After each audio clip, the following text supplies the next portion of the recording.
Hello everyone, ಸುದ್ದಿ ಸವಿರುಚಿ ಚಾನೆಲ್ಗೆ ಸ್ವಾಗತ. ಇದೇ ಬುಧವಾರ ಶಿವರಾತ್ರಿ ಹಬ್ಬ ಇದೆ.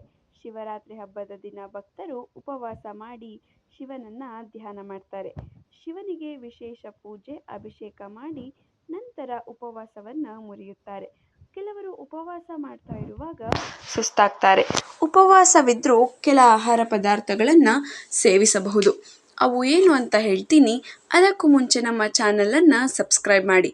ಶಿವರಾತ್ರಿಯ ಮತ್ತೊಂದು ವಿಶೇಷವೆಂದರೆ ಶಿವನು ಪಾರ್ವತಿಯ ಅಂದರೆ ಹಿಮವಂತನ ಮಗಳಾದ ಗಿರಿಜೆಯನ್ನು ಅಂದರೆ ಪಾರ್ವತಿ ದೇವಿಯನ್ನ ವಿವಾಹವಾಗಿದ್ದು ಶಿವರಾತ್ರಿಯ ದಿನವೇ. ಪಾರ್ವತಿ ದೇವಿಯು ಶಿವರಾತ್ರಿಯ ಸಮಯದಲ್ಲಿ ಶಿವನನ್ನ ಪ್ರಾರ್ಥಿಸಿ ಶಿವನ ಜಪ ಮಾಡಿ ಶಿವನನ್ನ ಒಲಿಸಿಕೊಂಡು ವಿವಾಹವಾದಳು. ಅಷ್ಟೇ ಅಲ್ಲ, ಶಿವನು ಸಮುದ್ರ ಮಂಥನದಿಂದ ಉದ್ಭವಿಸಿದ ವಿಷವನ್ನು ಸೇವಿಸಿ ಜಗತ್ತನ್ನು ವಿನಾಶದಿಂದ ಪಾರು ಮಾಡಿದ್ದು ಕೂಡ ಇದೇ ಸಮಯದಲ್ಲಿ. ಹೀಗೆ ಹಿಂದೂ ಪುರಾಣಗಳಲ್ಲಿ ಶಿವರಾತ್ರಿಗೆ ಮಹತ್ವದ ಹಿನ್ನೆಲೆ ಇದೆ. ಶಿವನನ್ನ ಪೂಜಿಸುವುದರಿಂದ ಕರುಣಾಮಹಿಯಾದ ಶಿವನು ಸರ್ವರನ್ನ ಅನುಗ್ರಹಿಸುತ್ತಾನೆ ಎಂಬ ಪ್ರತೀತಿ ಇದೆ. ಬೇಡರ ಕಣ್ಣಪ್ಪನು ಶಿವನನ್ನ ಪೂಜಿಸಿದ್ದರಿಂದ ಅವನನ್ನು ಅನುಗ್ರಹಿಸಿ ಮುಕ್ತಿ ಮಾರ್ಗ ತೋರಿದನು. ಸ್ಕಂದ ಪುರಾಣದ ಪ್ರಕಾರ ಬೇಡಚಂದನಿಗೂ ಶಿವನು ಅನುಗ್ರಹ ನೀಡಿದ್ದಾನೆ.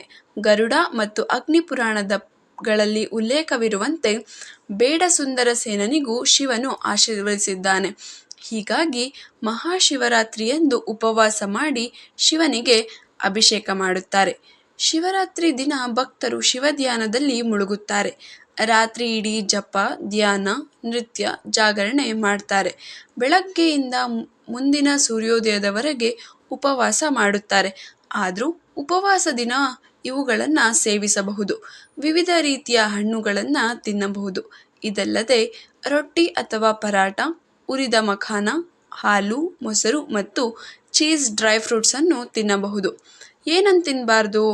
ಮಹಾಶಿವರಾತ್ರಿಯ ಉಪವಾಸದ ಸಮಯದಲ್ಲಿ ಗೋಧಿ, ಅಕ್ಕಿ ಮತ್ತು ಇತರ ಧಾನ್ಯಗಳನ್ನು ಸೇವಿಸಬಾರದು. ಈರುಳ್ಳಿ ಮತ್ತು ಬೆಳ್ಳುಳ್ಳಿಯಂತಹ ತಾಮಸಿಕ ಆಹಾರಗಳನ್ನು ತಪ್ಪಿಸಬೇಕು. ಇದಲ್ಲದೆ ಮಾಂಸ, ಮೀನು ಅಥವಾ ಮದ್ಯವನ್ನು ಸೇವಿಸಬಾರದು.